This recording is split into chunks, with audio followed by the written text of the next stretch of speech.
Love Serye TV. Magandang araw. Ngayon ay panibagong kwentong kapanapanabik ang ating aabangan sa channel na ito. Isang estranghero ang muling magbabalik ng kilig sa puso ng isang babaeng iniwan at sinaktan ng lalaking kanyang pinakamamahal. Magawa nga kayang buksan ang puso sa bagong pag-ibig? Tunghayan natin sa kwentong pinamagatang I Hate That I Love You, Mr. Billionaire. Narito na po ang unang bahagi. Earl immediately felt that familiar glow inside of him when the heat from outside the terminal assaulted his senses. He indeed was back in the Philippines. Nakita niya agad ang ama at kulang na lang itakbuhin niya. Para siyang tanga na kaway ng kaway. Nakangiti lang ang ama niya. Nang tuluyang makalapit, nauwi sa isang iwi ang kanyang ngiti. Ang mga mata ng ama ay nakatutok sa braso niyang may tribal na tattoo. Nawala sa isip niya na galit nga pala ito sa mga ganoong bagay. Conservative kasi. Kahit 35 anyos na, kinakabahan pa rin siya kapag ganoon ang pagkakatingin ng ama. Papa, kumusta po? Sabi ni Earl sabay yakap. Yumakap din ang kanyang ama pero agad din kumalas. Abay lalo kang tumikas. Kasoy, saang kulungan ka ba nang galing na bata ka? Pa naman, napailing-iling ang kanyang ama. Hindi na lamang siya umimik. 2 taon na ang nakararaan. Mula nang huli silang magkita sa Roma, kung saan permanente nang nakatira ang panganay niyang kapatid. Kahit ilang taon na siya nakitira, kung saan man maraming opportunity para sa kanya, nagpupunta rin siya sa Europe para makasama ang pamilya sa loob ng 3 araw. Marami kasi siyang naiwang trabaho sa Amerika. Nagkataong winter na magpunta ang ama, kaya hindi nakita ang tattoo niya. Patong-patong kasi ang suot niyang jacket. He had that tattoo for 7 years already. Ngayon lang nakita ng ama niya. Dala-dalawa pa ang hikaw mo. Ikaw ba'y bakla? Sabi ng ama na napapailing-iling habang nakasimangot. Ang iyong buhok, matutuwa si Leroy kapag nakita yan. Ang tinutukoy nito ay isa sa mga pinakamatalik na kaibigan na isang barbero sa bayan nila, ng Santa Lucia. Nasaan si mama? Pag-iiba ni Earl ng usapan. Wala siyang balak magpagupit ng buhok, ni ipatanggal ang tattoo o ang hikaw. He loved skin art, and he loved his 2 bling-blings. Nasa sasakyan at naiinip na. Delay yung flight mo. Tumango na lamang siya at hinayaan ng ama na magkwento. Ngiti-ngiti siya dahil matagal nang hindi nakita ang ama. Bagong magretiro, konektado ang kanyang ama sa isang malaking international electronics company. Bihira din itong umuwi sa Pilipinas hanggang sa magretiro na. Ang mga unang taon nito mula na makabalik sa Santa Lucia ay ginugol sa paggawa ng isang chip. Na magtagal, ibinenta ang patent niyon sa kumpanyang pinagtatrabahuhan. Milyones ang nakuha nito. Sa totoo lang, hindi mukhang multi-millionaire ang ama ni Earl. Makaluma pa rin ang mga damit. Ang pagsasalita ay tipikal na matandang Pinoy. Walang mag-aakalang ang ama niya ay isang mayaman at ilang ulit nang humarap sa board ng dating kumpanyang pinagtatrabahuhan. Walang mag-aakalang napakatalinong tao nito dahil siguro natural ang mapagpakumbaba. Kahit noon pang bata siya, hindi ito nagkulang ng pangaral sa kanya. Alam niya sobrang nagtaka ang ama nang maiba siya ng linyang tinahak. Earl was a professional photographer. Siya lang ang nasa linya ng art sa pamilya. Ang kapatid na babae sa electronics din na linya. Isang engineer ang kapatid sa Europe maging ang asawa. Kahit mga bata, kinakakitaan na ng interes sa ganoong linya mga anak ng kapatid. Simulat sa Paul, simpleng housewife ang kanyang ina, pero wala ring interes sa art, photography man o paintings.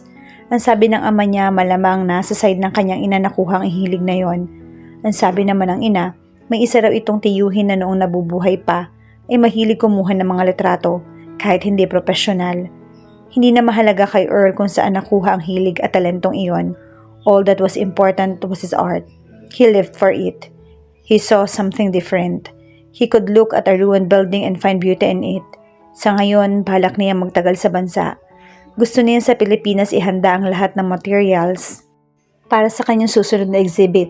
At siguro sa Pilipinas na rin siya mananatili kahit matapos pa ang exhibit.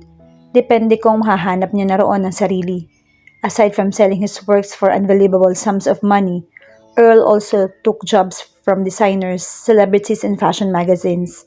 He was one hot name in New York. Hot. Ang palayaw niya roon. Kahit nababado yan, wala naman siyang magawa. Mula nang banggitin iyon ng isang Hollywood personality sa isang TV talk show, sumikat na siya sa ganoong pangalan. Dapat nga sigurong ipagpasalamat ang pagkakatawag sa kanya ng hot. Dahil sa hindi inaasahang promosyon, nakilala siya ng husto sa larangan ng photography. Yun nga lang, nahirapan siya sa transition mula sa silhouette photography sa artistic, but he managed and now was very in demand. Na makarating silang mag-ama sa sasakyan, halos mabalian ng leeg si Earl nang biglang maglambitin doon ang kanyang ina. Para siyang bata na pinupog nito ng halik sa muka. Diyos ko, ang bunso ko'y mamang-mama na. Bulalas nito na pinisil pa magkabila niyang pisngi. Sana huwag ka nang bumalik sa Amerika, anak. Sana makapag-asawa ka na dito. Tumawa lang si Earl. Hindi kasama sa pag-aasawa sa kanyang plano na pagbabalik sa Pilipinas. Maybe it was that part in him who wanted to be with his parents that made him think he could really stay in the country for good. The other part in him, the one who loved to party and was in love with the dazzling singles life in New York, thought he would inevitably go back to the Big Apple and then go from one country to another trying to find himself. Or maybe Earl would never ever belong in any place. He was born a free spirit, a traveler. The whole world was his playground. Inis na inalis ni Mavi ang 8-hour photo ng isang lalaki sa kanyang refrigerator. Gwapo ang modelo gaya ng lahat ng modelong gustong ipadate sa kanya ni Aiza, ang stepsister niya at editor-in-chief of the magazine. Si Mavi ang publisher ng nasabing magazine, kahit wala siyang alam na kahit ano sa publishing business. Ang ama niya ang dating publisher at nang mamatay ay sa kanya na ipamana ang negosyo. Hindi kalabisang sabihing wala siyang alam sa ginawa bilang publisher. Kung hindi lang sa taong binayaran para gawin ang trabaho ng isang publisher, sa mga abogado at kay Aiza, baka matagal na siyang nakasuhan ng kung ano-ano dahil sa kaignorantehan niya sa batas tungkol sa pagpapatakbo ng publishing company. Si Mavi ang puppet master pero parang siya ang dummy. All she did was sign papers that needed to be signed. Minsan lang siya nagpunta sa opisina ng The Magazine at pakitang tao lang ang pag-attend sa mga meeting. She really knew nothing about fashion or the current goings-on the upper circle or latest restaurants, the hottest places to be. Those things didn't interest her at all. Iyon ang genre ng The Magazine. Mabuti na rin talaga at maaasahan si Aiza. Ang totoo, parang ito ang publisher ng company. Ilang ulit nang sinabi ni Mavi na ipapasa na sa stepsister ang pamamahala sa magazine dahil iyon din ang ginagawa nito. Pero ang sabi niya, mag-aaway sila kapag ginawa niya yon. She said she loved being the editor-in-chief but that was it. Hindi nga niya maintindihan ang stepsister. Ilang papeles lang ang magiging diferensya ng lahat. Ayaw pang pumayag. Hindi sa walang ipambibili si Aiza dahil kung pera ang pag-uusapan ay meron din ito. She inherited millions of pesos from her father. Pero kung ayaw ni Aiza, hindi naman ito pwedeng pilitin ni Mavi. Ang sabi na lang niya, magsabi agad ito kapag nagbago ang isip at walang pag-aatubiling pipirmahan niya ang lahat ng dapat pirmahan. Ni hindi niya sisingilin agad. She could pay for the magazine for 10, 20 years and would even fine if she didn't pay at all. Parehong 12 anyos sina Aiza at Mavi nang magpakasal ang kanilang mga magulang.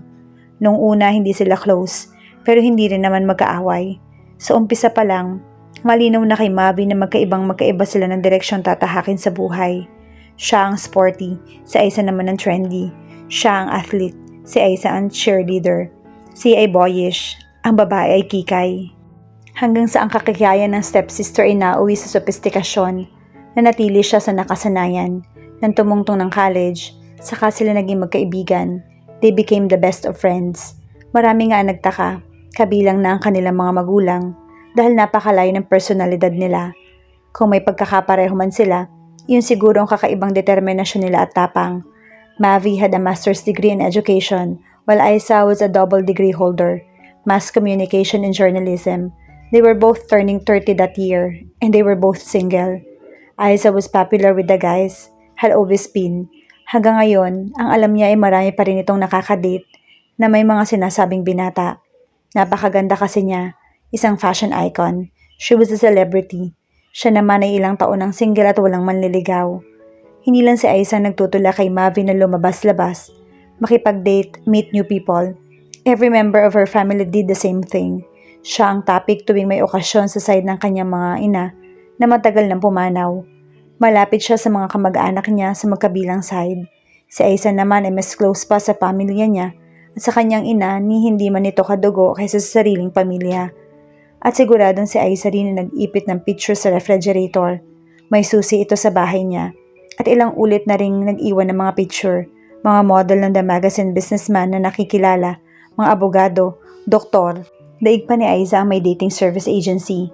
Mas malala pa ito sa mga kamag-anak niyang karaniwan ay calling card ang iniaabot o idinadaan sa kanyang eskwelahan. Mavi was a teacher. She was the directress of Sunday Montessori. Mga kamag-anak din niya ang bumuo sa hierarchy ng eskwelahan. Si Aiza pa nga ang secretary. Para lang iyon sa mga papeles. Ang totoo, siya ang utak ng lahat-lahat. Nagsimula ang paaralan pagka-graduate pa lang niya ng education.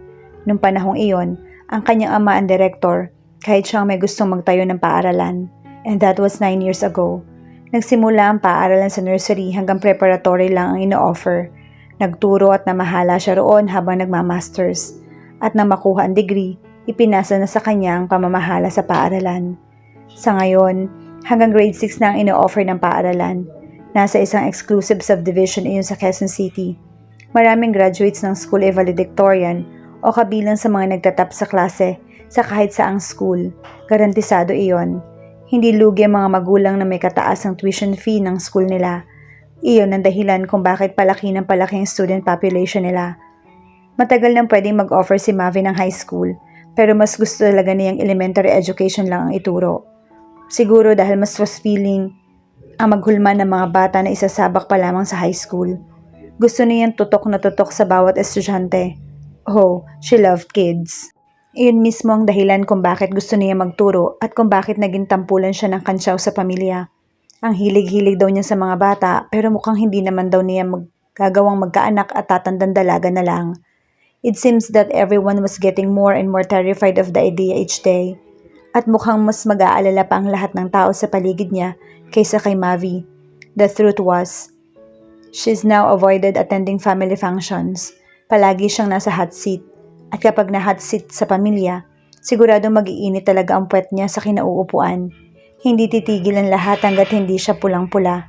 Sa pamilya ni Mavi, mas malala ang side ng kanyang ina. Palibhasa nung nabubuhay pa ang ina, ito ang bunso ng pamilya, ang apple of the eye ng lahat. Hindi na nakapagtatakang nang mamatay ang kanyang ina. Siya ang pumalit sa trono nito.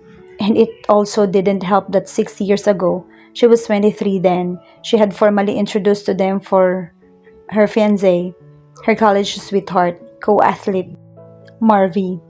Her Marvi who broke their engagement 1 month before their wedding. They had been together since their sophomore year in college. She was 17 and he was 18. She was 23 when he proposed, right after she got her master's degree diploma. Ang saya-saya ni Mavi noon. Inianunsyo niya sa lahat ang mangyayaring kasalan. Halos lahat ng miyembro ng napakalaki nilang pamilya ay may partisipasyon sa kasal na 3 buwan lang ang naging preparasyon. At iyon nga, 1 buwan bago ang kasal ay sinabi ni Marvi na hindi na siya pwedeng pakasalan nito. Ang pasimple-simple at ang sakit-sakit na naging dahilan, he fell out of love. He just fell out of love. She didn't know and up until now couldn't understand how that happened. She didn't know what changed. She asked him and he didn't know neither. Ilang taon sila nagkaroon ng relasyon. Binuo na ni Mavi ang hinaharap kasama si Marvi. Pagkatapos sa isang iglap lang ay hindi na raw siya mahal na lalaki at hindi na raw kayang ibalik ang dating pagtingin sa kanya. Matapos ang 1 taon, nalaman niya na kapag-asawa na si Marvi sa Amerika. At matapos uli ng 1 taon, nabalitaan niyang divorce na. At 2 taon pagkalipas niyon, nabalitaan na namang nasa bansa na uli ang lalaki. But she never saw him again. Nakakasagap lang siya ng balita mula sa common friends nila at maraming sila niyon. Pero kahit siguro wala silang common friends, malalaman at malalaman din niya ang mga balita dahil sports celebrity si Marvi. He used to be a PBA star. Gaano man kahirap, nakabangon si Mavi mula sa pagkabigo. Mula na makamove on, inulan na siya ng pagrereto. At palala iyon ng palala habang tumatagal. She had dated few men for the past 6 years. Ang lahat ay hanggang first date lang at hindi na nasundan. Ang unang dalawa, hindi na siya tinawagan uli. Ang ikatlo, kahit anong pangungulit ay hindi na uli siya nakipag-date. There was always something missing. She would always find herself looking for that magic she felt with Marvy. Binuksan ni Mavi ang cupboard at isinama ang nakuhang picture sa napakarami ng larawan doon. Nilapitan niya ang answering machine at natagpo ang may 5 messages doon. Ang unang dalawa ay mula sa tiyahin sa father's side. May binanggit na pangalan ng mga binata kasama ang telephone number ng mga yon. Tawagan daw niya. Napailing na lang siya. Ang ikatlo ay isa sa mga pinsan na nagsabing isasama raw siya sa minute dating. Ang ikaapat ay mula sa tiyahin sa mother's side. Pinapaalala ang kasal ng anak sa susunod na buwan. Susukatan na raw siya ng gown ng courtier. Oh man, nanghihinang sambit niya. Wedding were the worst. She had to get a date or something. Ang ikalimang message ay mula kay Aiza. Pick up. Pick up.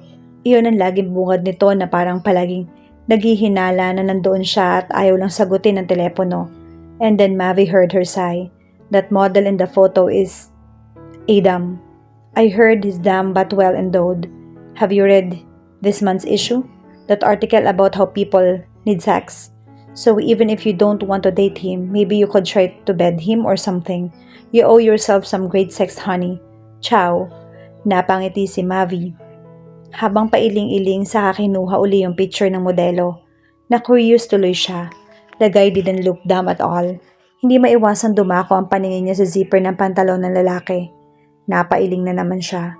Hindi niya malaman kung kanino narinig ni Aiza ang mga balita. Sex. She sighed. If she was built for casual relationships, maybe she had tried to have sex again. Marvy was her first, and she was hopeful he wouldn't be the last. She wanted to have sex again before she died. Minsan hindi malaman ni Mavi kung matutuwa o manghihinayang na ibinigay ang sarili noon sa ex-fiancé. Oh, he was a great lover. And sometimes she felt glad she was able to experience the deed before. She did it with him because she was in love with him and well, she was only human and she was tempted to. And it turned out to be beautiful. They had held a sexual relationship. Every time they made love, it seemed so perfect for her. But she had a feeling that things would have been easier for her if they never made love. Pero imposible yon.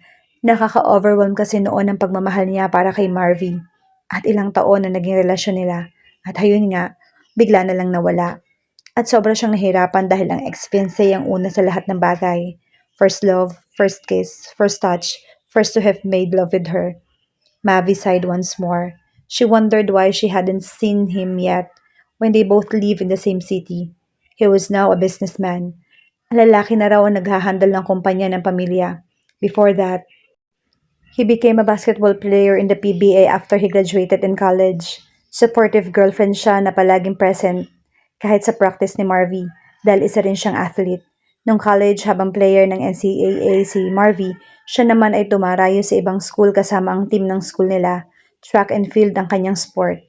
Minsan naisip ni Marvy na kaya siguro nawala ng pagtingin sa kanya si Marvy ay dahil hindi siya sophisticated, hindi siya kikay. Sa halip ay simple lang palagi. Pormang atleta. Kahit tumitigil na sa sport, simple pa rin yung ayos niya. Okay na sa kanya ang t-shirt, maong at rubber shoes. Naka-ponytail ang buhok, walang makeup. Ganun lang. O siguro masyadong malakas yung personality niya.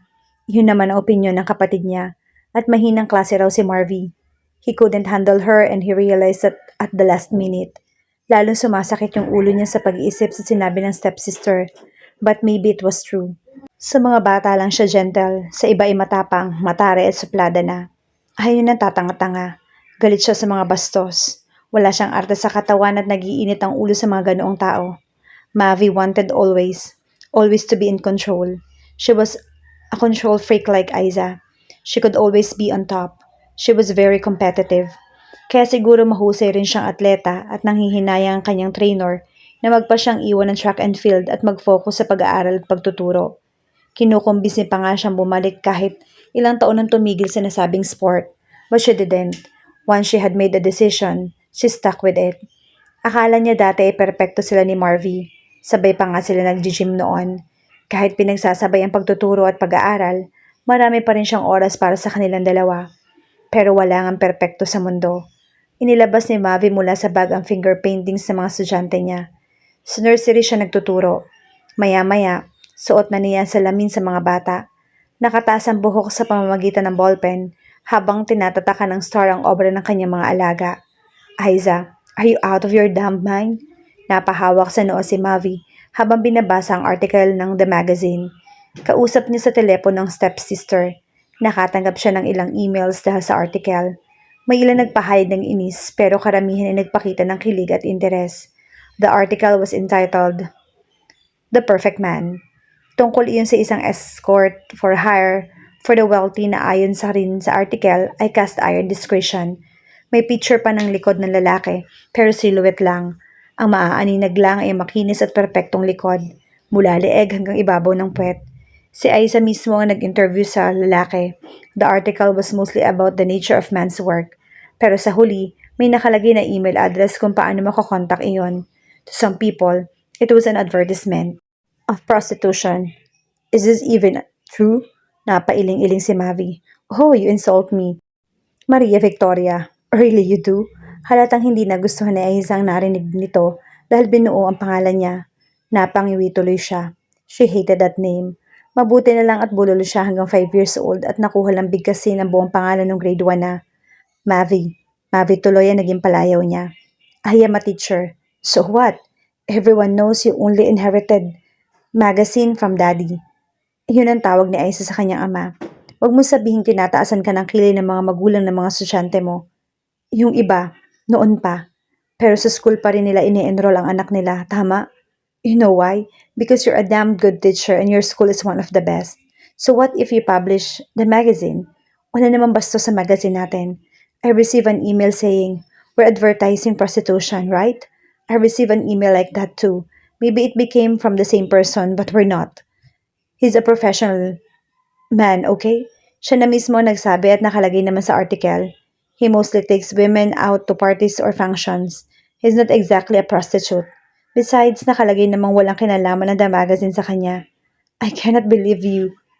Besides, the article is mostly about the nature of his job. To hell with those narrow-minded people. Napabuntong hininga na lamang si Mavi at nagpaalam na rin kay Aiza na makatanggap ng text messages mula sa kanyang pinsan. Pupunta pa nga pala sila para magpasukat ng gown. Dali-dali siyang nagpunta roon. Na makarating, napaungol siya na makitang puno ng kamag-anak ang shop. Siya lang daw ang susukatan pero nandun ang lahat ng tiyahin. Para silang may reunion. Pagkatapos siyang sukatan, nagaya sa isang restaurant ang ina ng ikakasal. Sumama naman siya. Ganoon na lang ang pagkagulat niya nang walang sabi-sabi ay may pinakilala sa kanya lalaki. Bert, ang pangalan, at nagkaroon siya ng instant date. Hindi gusto ni Mavi ang lalaki. Kaibigan pala ito ng mapapangasawa ng pinsan. Sa totoo lang, mukhang palaka yun. Parang masyadong mataas ang posisyon ng mga mata nito. Ang mga labi parang salbabida. Walang baba at the same time ay dalawa ang baba ng lalaki. Kulang sa baba pero may bilbil sa ilalim ng mukha. Mahirap ipaliwanag, basta mukhang palaka. Wala siyang pakialam kahit ophthalmologist pa ang lalaki. Sana nagawa nito ng paraan na bumabaan ng kaunti ang mga mata para hindi mukhang palagi nakatangkod na inaantok. Mukha namang kilig na kilig sa pambubuyo ang lahat ng kamag-anak niya. Hindi naman niya masisisi ang mga ito. Bukod sa ang tagal-tagal ng gusto niyang ipadate ay mabait naman ang lalaki.